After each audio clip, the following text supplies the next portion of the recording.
Hey guys, I just wanted to do a quick video on how to set up the clock on a microwave. So they're not all the same, but I'll show you on this guy, and if yours is the same, this will work.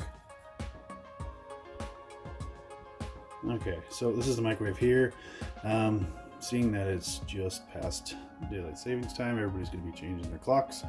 Yeah, just wanted to let you know how to do that. This one's very easy. It's just about the easiest one you can possibly do. Looks like old Snoopy and Poopy up there are going to be watching us do this, so they'll learn too, I guess. So there's a clock button right there. So you just hit that clock button and it'll just tell you to enter the time. So right now it is 3:56, and hit the clock button again.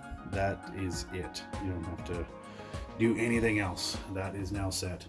So yeah, that was just a quick video on how to do that. So if you guys like these videos, give me some comments on what else you want to see on this channel. Hit that like button and let's subscribe, and I'll keep the good stuff coming. All right, thanks.